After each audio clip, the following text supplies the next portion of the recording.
केम छो मजामा। दोस्तों मेरा नाम है मैक्स और आज हम बात करेंगे कुछ वानर सेना के बारे में। मेरा मतलब वानर सेना आ चुकी है सिनेमा घरों में। मैं बात कर रहा हूँ प्लैनेट ऑफ द एप्स के चौथे पार्ट के बारे में, जो है kingdom of the planet of the apps. भाई साहब क्या ज़बरदस्त फिल्म है। लेकिन हाँ, कई जगह पर थोड़ी स्लो हो जाती है और थोड़ी डार्क हो जाती है, लेकिन जो भी एकदम ज़बरदस्त है। और वीएफएक्स, अरे वीएफएक्स क्या, ही तो पूरा खेल है। क्या शानदार वीएफएक्स किया इन लोगों ने। छोटी छोटी चीज़ें पकड़ी, छोटी छोटी बारीकों पर इन लोगों ने ध्यान दिया है। आपको कहीं से भी ऐसा नकली फील नहीं होगा, एकदम रियल और नेचुरल लगेगा। आपको ऐसा लगेगा जैसे वानरों को लेकर ही एक्टिंग करवाए हो, एकदम रियल। और पीछे इन लोगों ने जो सीन्स दिखाए, जैसे जंगल हो, पहाड़ हो, वो भी एकदम रियल नज़र आता है। और इनकी जो पिछली 3 फिल्म आई थी, उससे भी ज़बरदस्त इसमें इन लोगों ने वीएफएक्स किया है। और अगर बात करें इसकी कहानी तो भाई क्या शानदार कहानी है। सारे तख्ते ही पलट दिए, बिल्कुल वैसा सीन हो चुका है।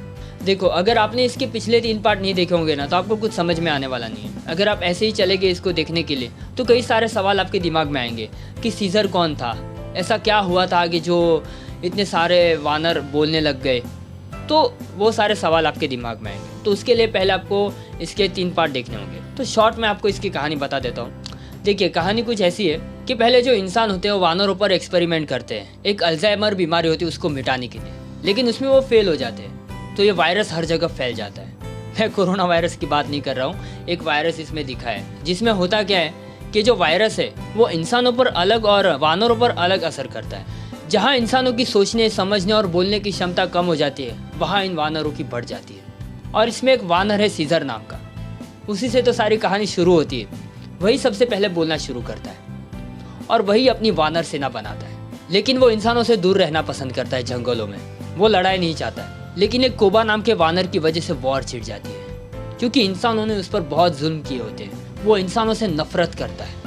लेकिन फिर इसके तीसरे पार्ट में दिखाते हैं कि वानरों का सरदार सीजर मर जाता है। और आज इसका चौथा पार्ट आया है, उसमें कहानी वहीं से शुरू होती है जहाँ पर ये सीजर मर चुका होता है, उसके बाद से। और अब कई साल बीत गए, अब वानरों का राज चलता है और इंसानों की प्रजाति बहुत कम हो चुकी है। और इसमें सीजर और बाकी जितने भी कैरेक्टर्स थे अभी तक हम लोग ने देखे, वो सब इन लोगों के लिए पूर्वज हो चुके हैं।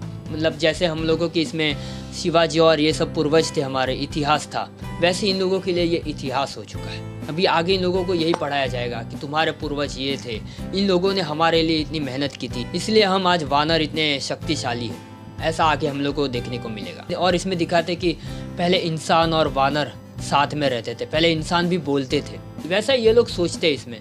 और इन लोगों को यकीन नहीं होता है कि इंसान भी बोलते हैं। लेकिन ये जो लड़की दिखाई है वो इसमें बोलती है, और वो एक ही सिर्फ नहीं बोलती है, और उसके जैसे कई और लोग भी है जो संक्रमित नहीं हुए रहते, जो कहीं और जगह पर रहते थे, तो वो लोग बोलते हैं। और इसमें 2 अलग अलग कबीले दिखाए। एक कबीले वाले होते हैं जो मास्क पहन के आते हैं, वो सीजर का नाम लेकर गलत काम करते हैं। वो जानना भी नहीं चाहते कि सीजर कौन था, बस ऐसा ही कहते कि हाँ ये हमारे पूर्वज हैं, वो यही चाहते थे, बस ऐसा बोलकर वो लोग ये सब काम करते थे। फिर वो चाहते कि मैं अपना खुद का एक किंगडम बनाऊं। और उसको पता है कि पहले जो इंसान थे वो एकदम पावरफुल थे, वो हवा में उड़ते थे, शक्तिशाली थे, गन वगैरह सब चलाते थे, टेक्नोलॉजी के साथ खेलते थे।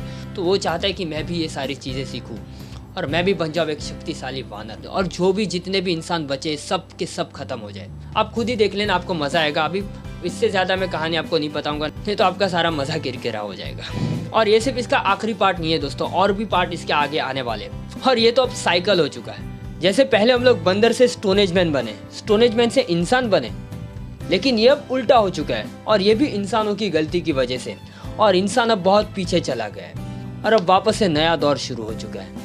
अब वापस से वही होगा, बंदर से स्टोनेज मैन और फिर इंसान। लेकिन अभी आगे शायद हम लोग को ऐसा देखने को मिलेगा कि स्टोनेज मैन और इंसान साथ में रह रहे हो। कुछ भी हो सकता है। मैं तो भाई एक्साइटेड हूँ इसकी कहानी को देखने के लिए, इसके आगे के पार्ट्स को देखने के लिए। और मैं इसकी कहानी को जीना चाहता हूँ, क्योंकि इन लोगों ने जो कहानी चूज़ की है, ज़बरदस्त। मज़ा तो आने वाला है आगे, और मुझे तो अच्छी लगी है फिल्म। हाँ, कहीं जगह पर बोर लग रही थी और स्लो भी लग रही थी, लेकिन जो भी था ओवरऑल एकदम बढ़िया था। इस फिल्म को मैं 5 में से 4 स्टार दूंगा। और वीकेंड का टाइम है, देखिए, मज़े करिए, अपनी फैमिली फ्रेंड्स के साथ जाइए। और मिलते हैं अगले वीडियो में। तब तक के लिए आप लाइक, शेयर और सब्सक्राइब कर दीजिएगा, क्योंकि अभी तो हमें मिलते ही रहना है।